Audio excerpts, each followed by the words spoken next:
थकावट की वजह से 8 रकत तरावी पढ़ना। कभी कभार ऐसा होता है कि थकावट की वजह से 20 रकत तरावी पढ़ना बहुत मुश्किल हो जाता है। क्या ऐसी सूरत में हम 8 रकत तरावी पढ़ सकते हैं? आयशा फारूक इंडिया से।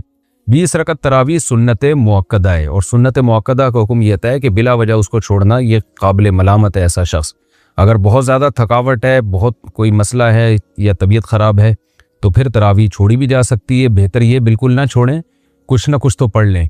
तो उसमें 4 पढ़ें, 8 पढ़ें, 12 पढ़ें, 16 पढ़ें। 8 के अदद की कोई ख़ासियत नहीं है। ये जो बुखारी की हदीस है कि नबी रमज़ान गैर रमज़ान में 8 से ज़्यादा नहीं पढ़ते थे, इसका तरावी से कोई ताल्लुक़ नहीं है जुमहूर उलमा के नज़दीक, बल्कि चारों फ़ुक़हा, चारों इमामों के नज़दीक जो उनके जो फतवा है ना, उससे पता चलता है कि इसका तरावी से कोई ताल्लुक़ नहीं है इस हदीस का। और ये हदीस बुखारी ही की दूसरी हदीस के ख़िलाफ़ भी है। दूसरी हदीस में बुखारी में आता है काना यजीदु फ़ी रमज़ाना माला यजीदु फ़ी गैरिही। नबी रमज़ान में आम दिनों से ज़्यादा इबादत करते थे। तो इससे पता चलता है कि रमज़ान में आपकी जो नमाज है वो 8 रकतों से ज़्यादा होती थी। तो बुखारी की एक हदीस को लेते हैं, दूसरी सही हदीस का इनकार कर देते हैं। ये कैसी बात हुई? तो इसलिए 8 के अदद की कोई ख़ासियत नहीं है तरावी में। हाँ, सुन्नत मुअक्कदा है तो उसमें मुश्किल हो रही है, कोई वाकई थकावट है, तो जितनी चाहें पढ़ लें, अल्लाह जितनी तौफीक दे। 8 पढ़ लें, 4 पढ़ लें, 6 पढ़ लें, 12 पढ़ लें। जितनी ज़्यादा पढ़ेंगे उतना ज़्यादा सवाब मिलेगा। लेकिन नॉर्मली 20 रकत का मामूल बनाना चाहिए। अच्छा, ये 8 रकत में ये भी है कि अगर तरावी आपके लिए खड़े होकर पढ़ना मुश्किल हो रहा है तो बैठ के भी पढ़ी जा सकती है। थकावट ज़्यादा है तो बैठ के पढ़ लें आप, तो 20 पूरी कर लें, लेकिन बैठ के कर लें तो ये भी बेहतर है। सना शेख इंडिया से। क्या ख़वातीन के लिए भी तरावी पढ़ना वाजिब है? ना पढ़ने पर गुनाह होगा? घर में कैसे पढ़े, तरीक़ा भी बताएं। ये पिछले एपिसोड में भी सवाल पूछा था किसी ने। देखें, वाजिब तो तरावी ना मर्दों के लिए है ना ख़वातीन के लिए। नबी सल्लल्लाहु अलैहि वसल्लम ने 3 दिन तरावी पढ़ के छोड़ी इसलिए थी कि उम्मत पर वाजिब ना हो जाए। लेकिन जितनी ताकीद है तरावी की, खुलफ़ाए राशिदीन ने जो एहतमाम किया, उससे पता चलता है कि तरावी आम सुन्नत नहीं है बल्कि सुन्नत मुअक्कदा है। सुन्नत मुअक्कदा का मतलब ये होता है कि आम सुन्नतों की तरह इसको हल्का ना लिया जाए, इसका मामूल ना बनाया जाए छोड़ने का। कभी तबीयत ख़राब है या थकावट है या कभी वैसे ही नागा कर दे तो ठीक है, इसमें कोई हरज नहीं, लेकिन पाबंदी करनी चाहिए। आम सुन्नतों जैसा मामला नहीं है। सुन्नत मुअक्कद जैसे फजर की 2 सुन्नतें सुन्नत मुअक्कदा है ना, तो ज़ोहर से पहले की 4 सुन्नतें सुन्नत मुअक्कदा हैं, ज़ोहर के बाद की 2 सुन्नतें सुन्नत मुअक्कदा हैं। तो ये जो सुन्नत मुअक्कदा होती है ये ताकीद वाली होती है, इसको आम सुन्नतों की तरह हल्का नहीं लिया जा सकता। जमात से पढ़ना बहरहाल सुन्नत मुअक्कदा नहीं है, जमात से पढ़ना अफजल है, तो इनफरादी भी पढ़ी जा सकती है। और ख़वातीन के लिए तो घर में पढ़ना वो मस्जिद में पढ़ने से बहरहाल ज़्यादा बेहतर है। तरीक़ा यही है कि अगर आपको कुरान याद है, हिफ्ज़ है, तो आप 20 रकतें पढ़ लें कुरान की तिलावत के साथ। और अगर आप हाफिज़ा नहीं है तो जो सूरतें आपको याद हैं वो पढ़ लें, कुछ भी नहीं तो अलम तरा से पढ़ लें। लेकिन आजकल ख़वातीन तरावी में बहुत सुस्ती कर रही हैं। रमज़ान की जीनत है, दिन की जीनत रोज़ा है और रात की जीनत तरावी है। पाकिस्तान से किसी ने पूछा है क्या ख़वातीन पर तरावी पढ़ना लाजिम है? तरावी सुन्नत मुअक्कदा है। सुन्नत मुअक्कदा कहते हैं जो फ़र्ज़ की तरह और वाजिब की तरह तो नहीं होती, लेकिन वो आम सुन्नतों की तरह भी नहीं होती कि उसको छोड़ने वाले को मालामत ही न की जाए, तो इसको सुन्नत मुअक्कदा कहते हैं। आम सुन्नतों से ज़्यादा ताकीद है इसकी, क्योंकि नबी सल्लल्लाहु अलैहि वसल्लम ने जहाँ भी सियाम रमज़ान का जिक्र किया, क़याम रमज़ान का भी साथ में जिक्र किया। दिन का रोज़ा, रात का क़याम, दिन का रोज़ा, रात का क़याम। तो ये क़याम कैसे होगा? नबी सल्लल्लाहु अलैहि वसल्लम ने 3 दिन ये क़याम करके बताया कि ऐसे होगा। इसमें कितनी रकतें पड़ी ये मालूम नहीं। फिर हज़रत उमर रज़ी अल्लाह ताला अन्हु के अमल से हमें पता चला कि भाई वो इस तरह से 20 रकतें होंगी, क्योंकि फिर पूरी दुनिया में हज़रत उमर ने इसी को राइज किया और चारों इमामों का इस पर इत्तिफाक हुआ कि 20 रकत से कम तरावी नहीं है। तो इससे पता चला कि ये जो क़याम रमज़ान है ना, यही तरावी है और कम से कम ये 20 रकतें। तो इसलिए, और ये सुन्नत मुअक्कदा हैं क्योंकि इनकी बहुत ज़्यादा ताकीद है। तो सुन्नत मुअक्कदा का हुक्म ये है कि मर्द हो या औरत दोनों के लिए एक ही हुक्म है, अलग अलग नहीं है। हाँ, मर्द बेहतर है कि जमात से पढ़े, जमात से सुन्नत मुअक्कदा नहीं है, खूब समझ लें। इनफरादी तौर पर भी पढ़ सकते हैं मर्द हो या औरत हो, लेकिन जमात से पढ़ना अफजल है, क्योंकि हज़रत उमर ने जमात कायम की थी और इसलिए ताकि कुरान ख़त्म हो लोगों का। जिनको कुरान पढ़ना आता है वो जमात कराएं, जिनको नहीं आता वो कारी के पीछे सुने। तो अब ख़वातीन पे तो मस्जिद की जमात फ़र्ज़ नमाज भी लाजिम नहीं है, तो तरावी कहाँ से लाजिम होगी? तो इसलिए ख़वातीन बेहतर है घर में तरावी पढ़ें। मस्जिद जाना चाहें तो हमारी राय तो यही है कि इस ज़माने में उनको मस्जिद जाने की भी इजाज़त है, हदीस में इसकी सबूत मिलता है। और तरावी में तो हमें मिलता है कि असलाफ़ अपने औरतों को भी तरावी की नमाज़ में लाया करते थे। तो लेकिन बहरहाल सुन्नत मुअक्कदा ये है कि पढ़ लें आप। जमात से पढ़ना सुन्नत मुअक्कदा नहीं है, घर में पढ़ना ज़्यादा अफजल है। तो आप घर में तरावी पढ़ें, 20 रकत पढ़ें। और सुन्नत मुअक्कदा का हुक्म यह है कि कभी कभार छूट जाए तो इंशाल्लाह गुनाह नहीं, कोई हरज नहीं हो, इसमें कोई गुनाह नहीं मिलेगा। और अगर किसी उज़र से छोड़ दें तो वैसे ही कोई हरज नहीं है, क्योंकि फ़र्ज़ वाजिब बहरहाल नहीं। तो बहुत ज़्यादा थकावट हो तो छोड़ी जा सकती है, और कभी थकावट ना भी हो तो कभी वैसे ही भी छोड़ी जा सकती है, लेकिन कंटिन्यू छोड़ने की आदत ना बनाए। लेकिन वैसे एक जनरल नॉलेज के लिए बता दूं, जो पढ़ते हैं प्रॉपर पढ़ते हैं, जो नहीं पढ़ते फिर वो छोड़ते ही हैं। ये तरावी ऐसी चीज़ नहीं है 2 दिन पढ़ ली 1 दिन छोड़ दी, तो जो ऐसे करता है वो फिर छोड़ा ही रखता है। तो जो पढ़ते हैं वो कंटिन्यू पढ़ते हैं। तो नबी सल्लल्लाहु अलैहि वसल्लम ने जब बहुत ज़्यादा तरावी की फजीलत बयान की है, क़याम रमज़ान की फजीलत बयान की है, जिसको बाद में असलाफ ने नाम तरावी का दिया, तो आपको चाहिए कि इससे कदर अदर के ये सुन्नत मुअक्कदा है या गैर मुअक्कदा, आप ये फजीलत हासिल करें। क्योंकि शायर ने कहा, तमत्ता मिन शमीमी आरारी नजदिन फमा बादल आशियति मिन आरारी, कि एक खुशबू होती है जैसे रात की रानी की खुशबू, ये रात के बाद ख़त्म हो जाएगी। तो तरावी की फजीलत भी रमज़ान के बाद ख़त्म। तो इस बहस में पढ़े बगैर के सुन्नत मुअक्कदा है या गैर मुअक्कदा है, वाजिब है या नहीं, इस बहस में पढ़े बगैर आप कंटिन्यू पढ़ लें, क्योंकि सवाब बहुत है इसका। और ये ईद का चांद नज़र आते ही आपके पास ये ऑप्शन ख़त्म हो जाएगा। लेकिन हुक्म यही है कि सुन्नत मुअक्कदा है। क्या औरत दीगर औरतों को तरावी पढ़ा सकती है? अगर हाँ तो इसका तरीक़ाकार बता दें। नींद अगर पीछे लड़का भी खड़ा हो जाए तो क्या हुक्म होगा? बिनते नसीर लाहौर से। औरत की इमामत में अगर लड़का पीछे खड़ा हो जाए तो उस लड़के की तो बहरहाल नमाज नहीं होगी, क्योंकि मर्द को तो मर्द ही इमामत कर सकता है। लेकिन औरत की इमामत करे तो हमें इस बारे में एक रिवायत हज़रत आयशा से मिलती है, लेकिन असलाफ ने ना उस पर अमल किया, ना हमें कोई नबी सल्लल्लाहु अलैहि वसल्लम से उसकी कोई हौसला अफजाई मिली, और ना किसी फ़कीह ने इस अमल को पसंदीदा अमल करार दिया। यही वजह है कि खुलफ़ाए राशिदीन के दौर में भी ऐसा नहीं हुआ, बाद में भी ऐसा नहीं हुआ, और हमेशा मर्द ही इमामत करते रहे हैं। तो इसलिए हज़रत आयशा के इस अमल से ये बहरहाल पता चलता है कि अगर कोई औरत ऐसा कर लेगी तो पीछे औरतों की नमाज हो जाएगी। लेकिन ये अमल बहरहाल पसंदीदा है नहीं। दीगर अहादीस को भी अगर हम सामने रख के देखते हैं, कहीं भी ऐसा नहीं मिलता ना कि नबी सल्लल्लाहु अलैहि वसल्लम ने जमात औरतों की करवाई हो इस तरह से कि औरत को हुक्म दिया। मिसाल के तौर पर आप सल्लल्लाहु अलैहि वसल्लम की जमात मस्जिद से निकल जाती थी तो आप घर में आगे उम्महात को अपने पीछे खड़ा करके खुद नमाज पढ़ाते थे। और ये भी नहीं है कि आप सल्लल्लाहु अलैहि वसल्लम ने ख़वातीन को जब हुक्म दिया ना कि तुम्हारी घर की नमाज मस्जिद से बेहतर है, तो घर में आपने उनको इनफरादी नमाज का हुक्म दिया है। आप ये कह सकते थे कि घर मस्जिद में जमात पढ़ने से बेहतर है तुम घरों में जमात कर लो, अगर इसकी इजाज़त होती ना, जैसे कि आजकल बहुत सारे स्कॉलर्स फतवा दे रहे हैं कि औरत को नमाज पढ़ा सकती है। अगर ऐसा होता तो कितने, यानी औरतों को फिर घर में इनफरादी नमाज का हुक्म थोड़ी होता, बल्कि औरतों को हुक्म दिया जाता कि घर में अपनी जमात करा लें वो। लेकिन हमें कहीं भी नहीं मिलता। तो सिर्फ एक हदीस को देख के कभी फैसला नहीं किया जाता, बाकी भी तमाम अहादीस को देखा जाता है। तो उन तमाम अहादीस को देख के फुक़हा ने जो इस्तिदलाल किया वो ये है कि अगर औरत को नमाज पढ़ा दे तो नमाज हो तो बहरहाल जाएगी, लेकिन ये अमल बहरहाल मकरूह और नापसंदीदा है, ये काबिले तरगीब अमल नहीं है। इसलिए ख़वातीन को चाहिए कि वो इनफरादी नमाज पढ़ें, जमात से पढ़नी है तो मर्द को इमाम बनाएं, उसकी इक़्तिदा में नमाज पढ़ें। और अगर बिलफर्ज औरत को नमाज पढ़ाती है, मकरूह होने के बावजूद वो कहती नहीं शौक है उसको पढ़ाने का, तो फिर ख़वातीन इमाम जो है ना वो सफ़ के बीच में खड़ी होंगी, वो आगे नहीं खड़ी होंगी, क्योंकि नमाज में औरत को बहुत ज़्यादा सिमटने का और पर्दे का हुक्म है, एक्सपोज होने की इजाज़त नहीं है। तो उसमें फिर ये है कि वो ख़वातीन, जैसे हज़रत आयशा के बारे में यही है ना कि ख़वातीन के बीच में हो, बीच में थी वो, तो फिर आगे जाने के बजाय जहां सफ़ है उसी के बीच में वो औरत खड़ी होकर नमाज पढ़ाएगी। सऊदी अरब में आज अगर 10 रकत तरावी शुरू हो रही है तो बाज़ लोग दलील के तौर पे पेश करते हैं, वो देखो सऊदी अरब में भी 10 शुरू हो गई, इसका मतलब 20 रकत सुन्नत नहीं है। भाई मक्का और मदीना में हज़रत उमर रज़ी अल्लाह ताला अन्हु की खिलाफत राशिदा में जब से 20 रकत तरावी शुरू हुई है, पूरे आलम इस्लाम में शुरू में ऐसा हुआ कहीं 16 कहीं 40 भी हुई हैं, और इससे कम तो हमें मिलती नहीं है। मुवत्ता की एक रिवायत में है कि 13, एक में आता है 8 और एक में आता है 20। 13 और 8 वाली को उलमा ने मुस्तरब कह के रद्द किया है, तभी इमाम मालिक ने खुद इन रिवायतों को नहीं लिया।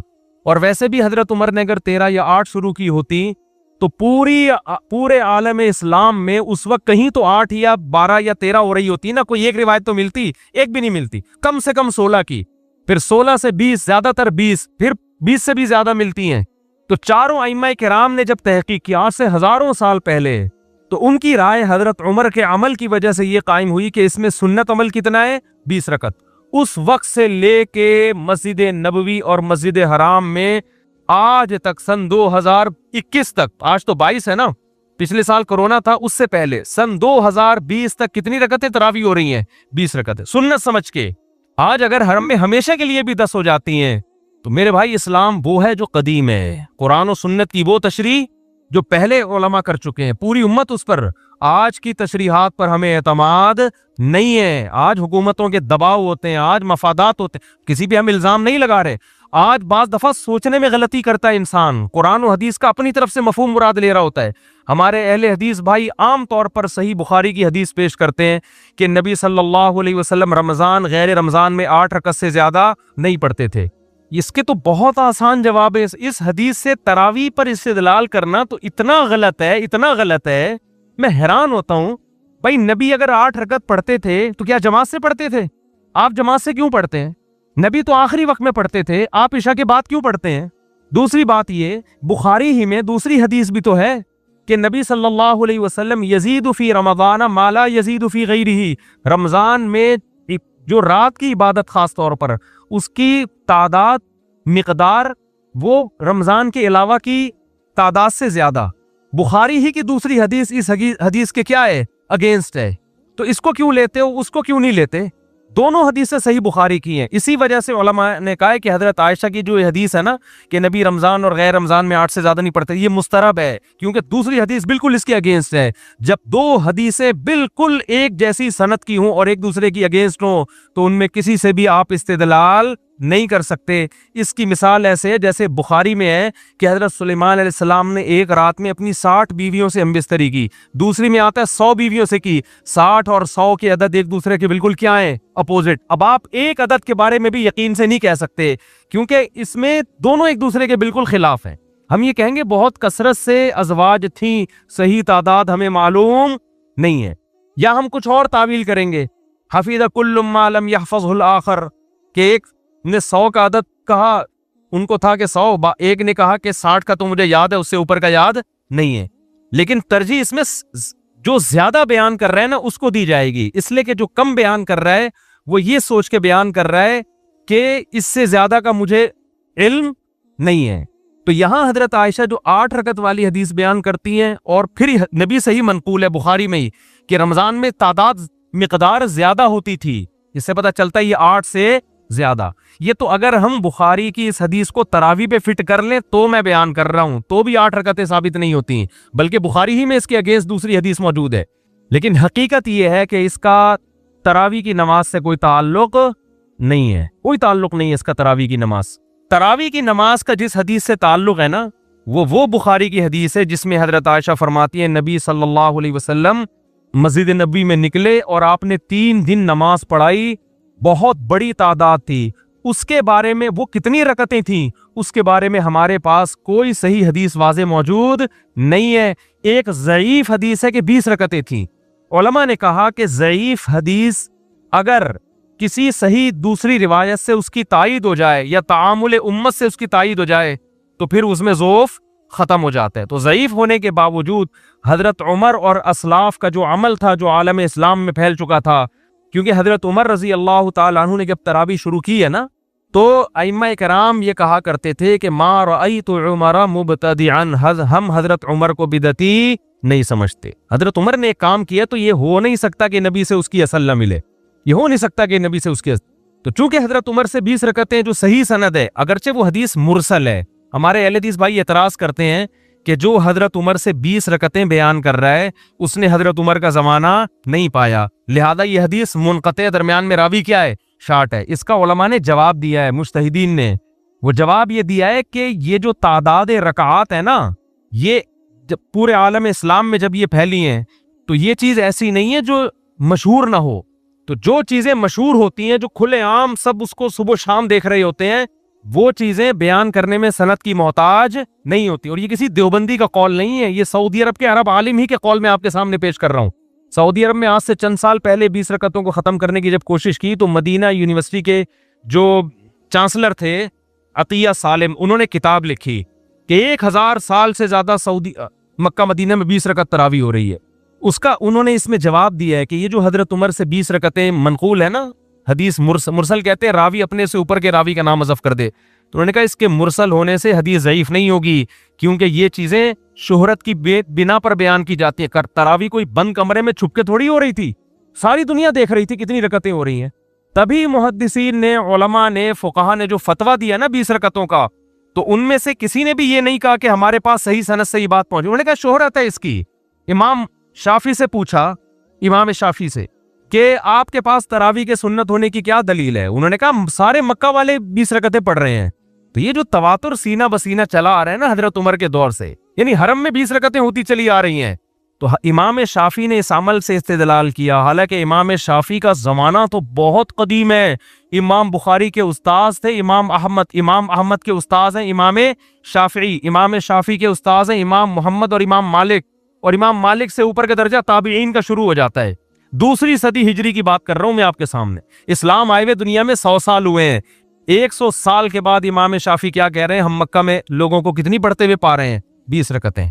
मक्का से कितना दूर है कूफा और बसरा, जहां हजरत अली की खिलाफत कायम हुई थी, वहां अब्दुल्ला बिन मसूद कितनी पढ़ रहे थे? 20 रकतें। उनके शागिर्द उनसे यही नकल करते चले आ रहे हैं।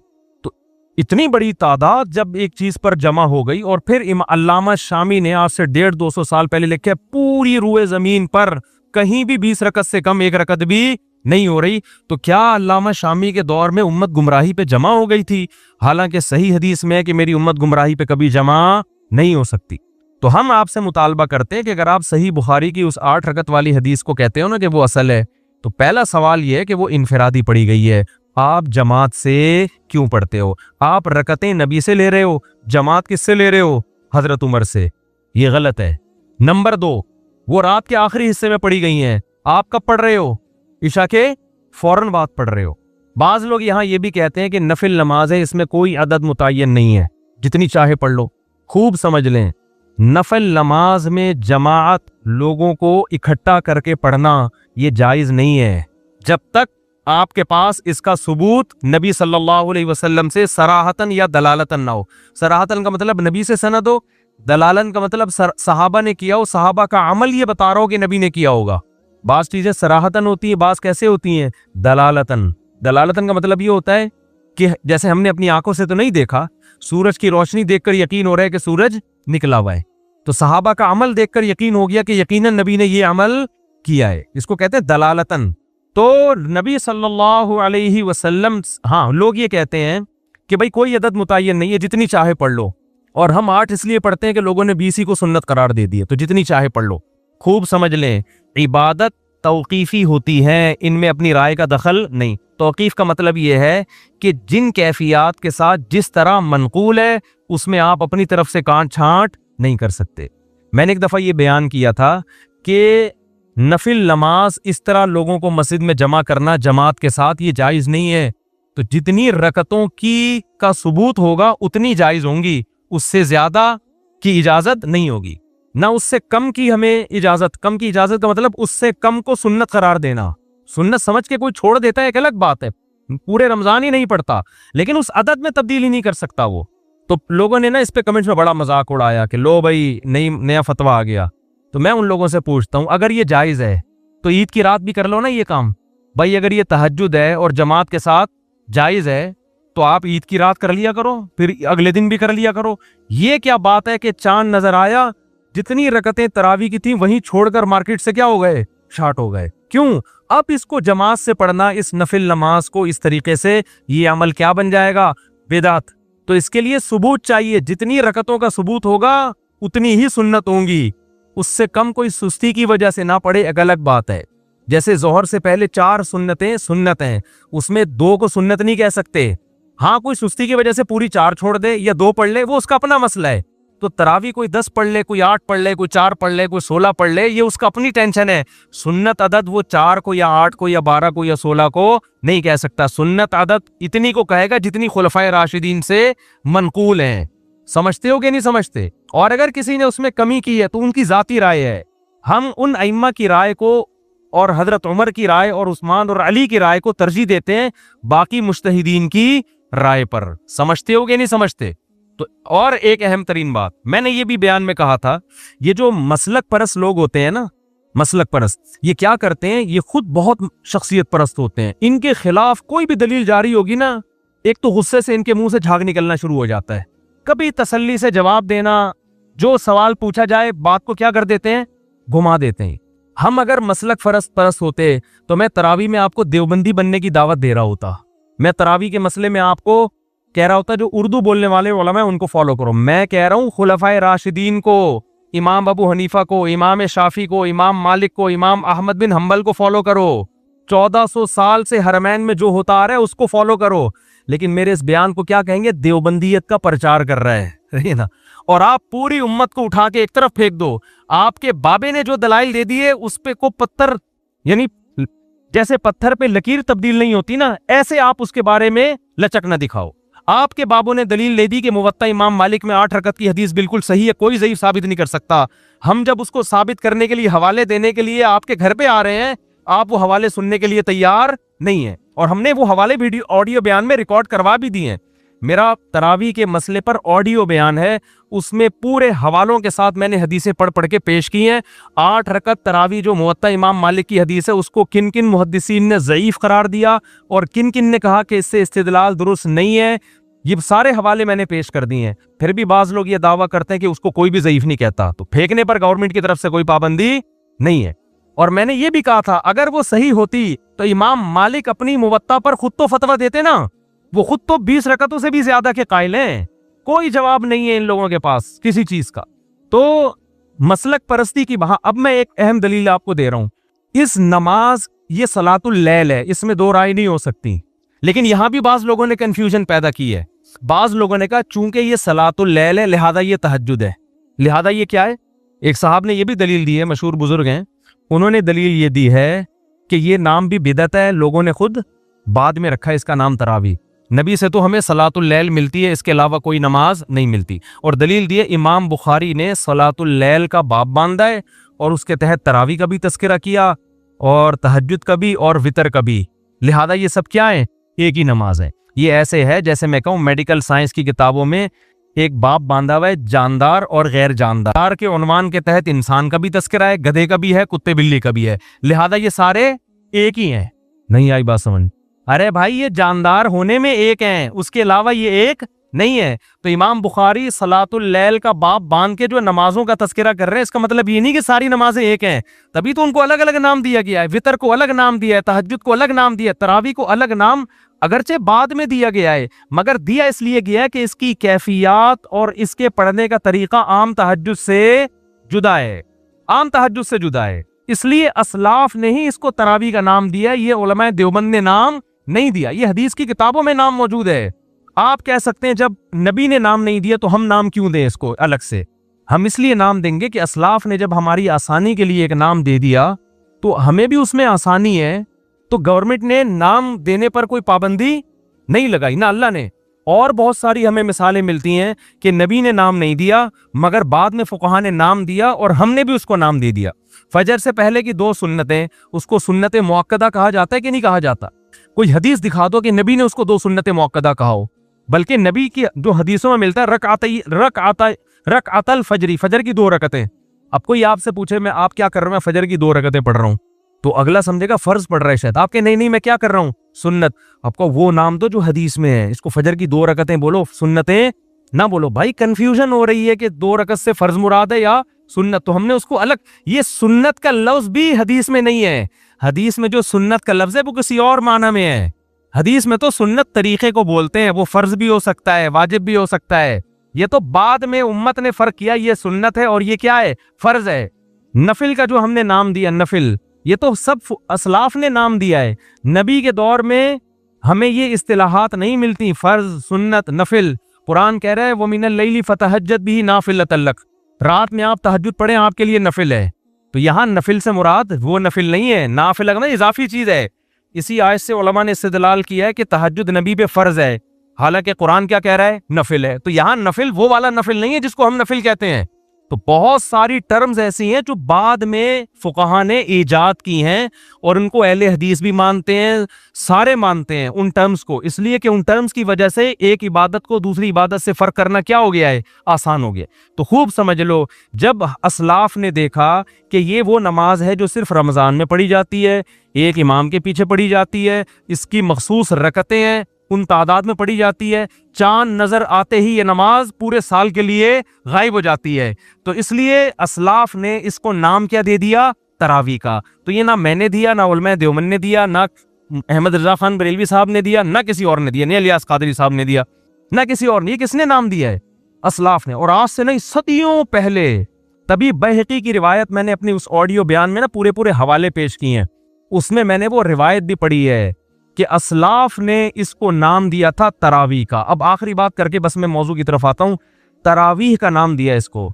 अगर ये 8 रकतें या 12 होती ना तो असलाफ इसको तरावी की नमाज कहते ही नहीं। क्यों? बैहकी की रिवायत है। आप कह सकते हैं ना हवाले पेश करो, तो मेरा ऑडियो बयान पूरा सुन लें, वो शेयर करें ज्यादा से ज्यादा, क्योंकि मैंने वो 6-7 साल पहले बयान किया था, तो इसलिए ऑडियो था। उस वक्त वीडियो की हमारे पास सहूलत भी नहीं थी और लोग मानूस भी नहीं थे वीडियो से, तो पूरे हवाले हैं उसमें। तो उसमें असलाफ ने इस नमाज को क्या नाम दिया? तरावी। क्यों? उसकी वजह भी लिखी हुई है। इसलिए कि वो हर 4 रकत के बाद थोड़ी देर आराम करते थे, थोड़ी देर वक्फा लेते थे, फिर 4 पढ़ते थे। अब कतई नजर इससे कि वो वक्फा सुन्नत है या नहीं, ये एक अलग बहस है, हमें उस पर इसरार नहीं है कि आप उसको सुन्नत कहें, लेकिन इस नाम से पता चलता है कि 4 रकतों को एक तरवीहा कहा गया था। अरबी में 2 के लिए अलग सीगा होता है और जमा के लिए बोलो अलग सीगा। तो 4 रकतों को जब तरवीहतुन कहा गया तो 8 रकतों को तरवीहतैन कहा जाएगा, तरावीह बोलो नहीं कहा जाएगा। इससे पता चलता है कि असलाफ के दौर में कोई एक मस्जिद भी ऐसी नहीं थी जहां 8 या 10 रकतें, क्योंकि 10 रकतों को भी तरावी नहीं कह सकते।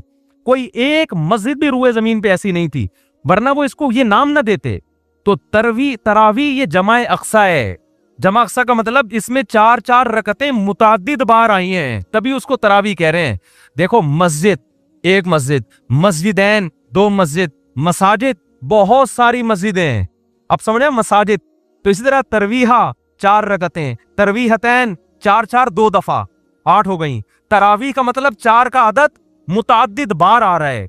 तो ये लफ्ज जो असलाफ ने दिया, मैंने और आपने नहीं दिया, ये नाम बता रहे कि उस दौर में 8 रकतों या 10 रकतों का कोई तसव्वुर नहीं था, वरना ये नाम उस पर फिट ही नहीं आता। तो अब जो मर्जी करते रहे, सऊदी हुकूमत करती रहे या आजकल जो भी फतवा देता रहे, उनकी अपनी तहकीक है, हम किसी पे इल्जामात नहीं लगा रहे, लेकिन हमने वो फॉलो करना है जो वो इस्लाम जो 1200-1300 साल पहले बर्रे सगीर में आया, वो इस्लाम जो इमाम शाफी के दौर में मक्का और मदीना में था, समझ रहे हैं? वो इस्लाम जो हजरत उमर के दौर में मिस्र में आया, उसमें 3 तलाकें 3 थीं, उसमें तरावी की कितनी रकतें थीं? 20 थीं। तो आज जो तहकीकात के नाम पे हो रहा है, तो भाई, और उसी वक्त पूरी उम्मत, इमाम बुखारी ने रिवायत पेश की है, एक खातून का हवाला दिया है ताबिइया से कि जो मर्दों की तरह नमाज पढ़ती थीं। इसका मतलब उनके अलावा जितनी भी थीं वो नमाज कैसे पढ़ती थीं? औरतों की तरह। वही नमाज मिस्र में भी गई है, वही हिंदुस्तान में भी गई है, वही अरब में भी गई है। इसी वजह से अरब ने फॉलो किया इमाम अहमद बिन हम्बल को। इमाम अहमद उनके शागिर्दों का फतवा, औरत सिमट के नमाज पढ़े। इमाम शाफी को फॉलो किया मलेशिया इंडोनेशिया ने। मलेशिया इंडोनेशिया वाले, उनका जितने कदीम उलमा है, आज का मलेशिया नहीं, आज का इंडोनेशिया नहीं, सदियों से जो मलेशिया में इस्लाम आ रहा है, और फ़िक़ह शाफी की किताबों में जो लिखा हुआ है, औरत मर्दों की तरह नहीं बल्कि सिमट के नमाज पढ़ेगी। अरब में भी सिमट के नमाज पढ़ा करती थी, आज से 100 साल पहले का सऊदीया उठा के देख लो। मिस्र में भी, जहां शाफी फ़िक़ह ज्यादा राइज हुआ, सिमट के नमाज पढ़ती थी। मालिकी मजहब जो अफ्रीका की तरफ गया है, इमाम मालिक का भी फतवा है, औरत कैसे नमाज पढ़ेगी? सिमट के। और फ़िक़ह हनफी, जहां इस्लाम दूसरी सदी हिजरी में बर्रे सगीर में आया, वहां भी सारी आप 100-150 साल पहले, यहां तक के अहले हदीस भी देख लोगे ना, 150 साल पहले उनके फतवों में भी लिखा हुआ है कि औरत सिमट के नमाज पढ़ेगी। अब अगर पूरी दुनिया में वो नमाज चेंज हो गई है भाई, अब अगर, तो बेशक आप उस पर कुरान और हदीस का कितना अच्छा लेवल लगा लो, हम उस चेंज शुदा नमाज को कबूल करने के लिए तैयार नहीं है, क्योंकि अब बहुत कुछ चेंज हो रहा है। दज्जाल आने से पहले पता नहीं क्या क्या चेंज हो जाएगा। अब तो फतवे आएंगे, अब तो, और कुछ दिनों में आप देखना मेरी पेशगोई है, चंद सालों में, शायद मेरे मरने के बाद, तरावी की नमाज ही गायब कर दी जाएगी। वजह उसकी है कि गामदी साहब बड़ी मजबूत दलील लेते हैं अपने हिसाब से कि नबी ने 3 दिन पढ़ के जो नमाज छोड़ दी है, आप उसको पढ़ क्यों रहे हो?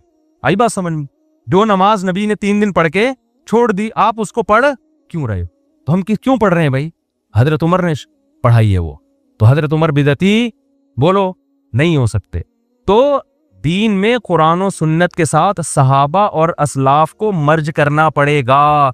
अगर आपने सिर्फ कुरान की बात की तो भी गुमराह, सिर्फ कुरान और हदीस की बात की तो भी गुमराह। कुरान, हदीस और असलाफ उसके साथ मिलाने पड़ेंगे। और असलाफ का मतलब सलफी नाम रख लेना काफी नहीं है, असलाफ के फतवों को फॉलो करना पड़ेगा। आज जितने सलफी मैंने देखे 3 तलाक को एक कहते हैं। कुरान मेरे हाथ में, अल्लाह की कसम उठा के कहता हूं, असलाफ से एक ज़ईफ सनद से दिखा दो, वाजे हो कि रुखसती के बाद 3 तलाकों को किसी ने वाजे लफ्जों में एक करार दिया। असलाफ से एक रिवायत दिखा दो, मैं मान लूंगा। नाम हमारा सलफी नहीं है, लेकिन हम 3 तलाक को जब 3 कहते हैं तो सारे असलाफ हमारे साथ हैं। जब हम 20 रकतों को 20 कहते हैं, आपको 99% असलाफ हमारे साथ में नजर आएंगे। नामों में कुछ नहीं रखा, ना देवबंदी नाम ना बरेलवी नाम। आपने ये नहीं देखना कि देवबंदी क्या कह रहा है, बरेलवी क्या कह रहा है। आपने देखना है कि कुरान और सुन्नत की वो तशरीह जो सहाबा और ताबईन ने की है, वो कौन पेश कर रहा है, और कुरान और सुन्नत की वो तशरीह जो 15वीं सदी के मौलवी कह रहे हैं, वो कौन पेश कर रहा है। वो तशरीह जो सदियों से चली आ रही है, मैं उसको मानूंगा। वो तशरीह जो आज मार्केट में आ रही है, कितना ही अच्छा और खूबसूरत लेबल लगा लो, हम उसको एक्सेप्ट करने के लिए तैयार नहीं है। समझते हो कि नहीं समझते? तो समझ जाओ, वरना ऐसे बेलगाम हो गए ना, ऐसे बेलगाम कि फिरके बनते चले जाएंगे। इससे फिरकावारियत खत्म नहीं होगी। आज एक नया फतवा आएगा, कल उससे बढ़कर एक नया फतवा आएगा, परसों फिर और मार्केट में, क्योंकि ऐसा फिर बेलगाम, अपने आप को पाबंद। तभी नबी सल्लल्लाहु अलैहि वसल्लम ने फरमाया 73 में जो जन्नती होगा, मा अना अलैहि व असहाबी, जो मेरे और किसके तरीके को फॉलो करेगा, सहाबा। और सहाबा को समझा ताबीईन ने, ताबीईन को समझा अइम्मा ने। बाज़ दफा कहते हैं लोग कि ये सहाबा का नहीं है, तो सारे असलाफ कह रहे हैं सहाबा का यही है, ताबीईन का यही है, तबा ताबीईन का यही है। आप अपनी तरफ से एक चीज मार्केट में लेकर आ रहे हो कि तो ये उम्मत बांझ नहीं है कि आज इस्लाम आ रहा है। उम्मत सदियों से, हाँ, उसमें बिदातें आती रहीं और मार्केट से शार्ट होती रहीं। बिदत एक ऐसी चीज है जो कभी उम्मत में पनप नहीं पाई है। ऐसी कोई बिदत नहीं है जो 1400 साल से चली आ रही हो। ऐसी हजारों सुन्नतें जो 1400 साल से चली आ रही थी, और आज उसको क्या किया जा रहा है, चेंज। बिदत का कभी टिकती नहीं है। आप बिदतियों को देखो, उनके भी रस्म व रिवाज चेंज होते हैं। तो सुन्नत मुअक्कदा का हुक्म ये है कि मर्द हो या औरत, दोनों के लिए एक ही हुक्म है, अलग अलग नहीं है। हाँ, मर्द बेहतर है कि जमात से पढ़ें, जमात से सुन्नत मुअक्कदा नहीं है, खूब समझ लें। इनफरादी तौर पर भी पढ़ सकते हैं, मर्द हो या औरत हो, लेकिन जमात से पढ़ना अफजल है, क्योंकि हजरत उमर ने जमात कायम की थी, और इसलिए ताकि कुरान ख़त्म हो लोगों का। जिनको कुरान पढ़ना आता है वो जमात कराएं, जिनको नहीं आता वो कारी के पीछे सुने। तो अब ख़वातीन पे तो मस्जिद की जमात, फ़र्ज़ नमाज भी लाजिम नहीं है, तो तरावी कहाँ से लाजिम होगी। तो इसलिए ख़वातीन बेहतर है घर में तरावी पढ़ें।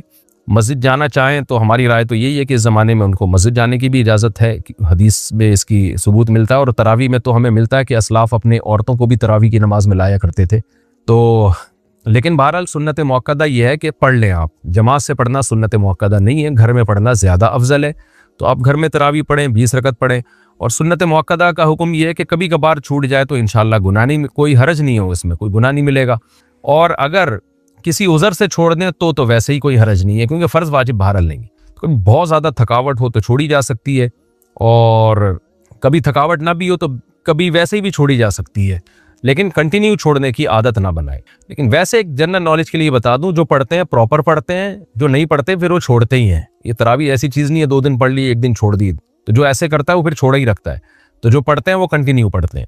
तो नबी सल्लल्लाहु अलैहि वसल्लम ने जब बहुत ज़्यादा तरावी की फजीलत बयान की है, क़याम रमज़ान की फजीलत बयान की है, जिसको बाद में असलाफ़ ने नाम तरावी का दिया, तो आपको चाहिए कि इससे कदर अदर कि ये सुन्नत मुअक्कदा है या गैर मुअक्कदा, आप ये फजीलत हासिल करें। क्योंकि शायर ने कहा है, तमत्ता मिन शमीम आरारी नजदिन फमा बादल अशियत मिन आरारी, कि एक खुशबू होती है जैसे रात की रानी की खुशबू, ये रात के बाद ख़त्म हो जाएगी। तो तरावी की फजीलत भी रमज़ान के बाद ख़त्म। तो इस बहस में पढ़े बगैर के सुन्नत मुअक्कदा है या गैर मुअक्कदा है, वाजिब है या नहीं, इस बहस में पढ़े बगैर आप कंटिन्यू पढ़ लें, क्योंकि सवाब बहुत है इसका। और ये ईद का चांद नज़र आते ही आपके पास ये ऑप्शन ख़त्म हो जाएगा। लेकिन हुक्म यही है कि सुन्नत मुअक्कदा है। क्या औरत दीगर औरतों को तरावी पढ़ा सकती है? अगर हाँ तो इसका तरीक़ाकार बता दें। नींद अगर पीछे लड़का भी खड़ा हो जाए तो क्या हुक्म होगा? बिनते नसीर लाहौर से।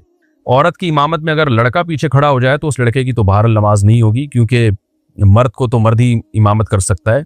लेकिन औरत की इमामत करे तो हमें इस बारे में एक रिवायत हज़रत आयशा से मिलती है, लेकिन असलाफ ने ना उस पर अमल किया, ना हमें कोई नबी सल्लल्लाहु अलैहि वसल्लम से उसकी कोई हौसला अफजाई मिली, और ना किसी फ़कीह ने इस अमल को पसंदीदा अमल करार दिया। यही वजह है कि खुलफाए राशिदीन के दौर में भी ऐसा नहीं हुआ, बाद में भी ऐसा नहीं हुआ, और हमेशा मर्द ही इमामत करते रहे हैं। तो इसलिए हज़रत आयशा के इस अमल से ये बहरहाल पता चलता है कि अगर कोई औरत ऐसा कर लेगी तो पीछे औरतों की नमाज हो जाएगी, लेकिन ये अमल बहरहाल पसंदीदा है नहीं। दीगर अहादीस को भी अगर हम सामने रख के देखते हैं, कहीं भी ऐसा नहीं मिलता ना कि नबी सल्लल्लाहु अलैहि वसल्लम ने जमात औरतों की करवाई हो इस तरह से कि औरत को हुक्म दिया। मिसाल के तौर पर आप सल्लल्लाहु अलैहि वसल्लम की जमात मस्जिद से निकल जाती थी, तो आप घर में आगे उम्महात को अपने पीछे खड़ा करके खुद नमाज पढ़ाते थे। और ये भी नहीं है कि आप सल्लल्लाहु अलैहि वसल्लम ने ख़वातीन को जब हुक्म दिया ना कि तुम्हारी घर की नमाज मस्जिद से बेहतर है, तो घर में आपने उनको इनफरादी नमाज का हुक्म दिया है।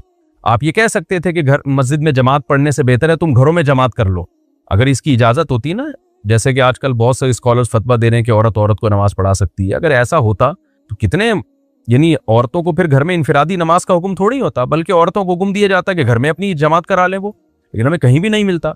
तो सिर्फ एक हदीस को देख के कभी फैसला नहीं किया जाता, बाकी भी तमाम अहादीस को देखा जाता है। तो उन तमाम अहादीस को देख के फुक़हा ने जो इस्तिदलाल किया वो ये है कि औरत अगर औरत को नमाज पढ़ा दे तो नमाज हो तो बहरहाल जाएगी, लेकिन ये अमल बहरहाल मकरूह और नापसंदीदा है, ये काबिल तरगीब अमल नहीं है। इसलिए ख़वातीन को चाहिए कि वो इनफरादी नमाज पढ़ें, जमात से पढ़नी है तो मर्द को इमाम बनाएं, उसकी इक़्तिदा में नमाज पढ़ें। और अगर बिलफर्ज औरत को नमाज पढ़ाती है, मकरूह होने के बावजूद वो कहती नहीं शौक है उसको पढ़ाने का, तो फिर ख़वातीन इमाम जो है ना वो सफ़ के बीच में खड़ी होंगी, वो आगे नहीं खड़ी होंगी, क्योंकि नमाज में औरत को बहुत ज़्यादा सिमटने का और पर्दे का हुक्म है, एक्सपोज होने की इजाज़त नहीं है। तो उसमें फिर ये है कि वो ख़वातीन, जैसे हज़रत आयशा के बारे में यही है ना कि ख़वातीन के बीच में हो, बीच में थी वो, तो फिर आगे जाने के बजाय जहाँ सफ़ है उसी के बीच में वो औरत खड़ी होकर नमाज पढ़ाएगी।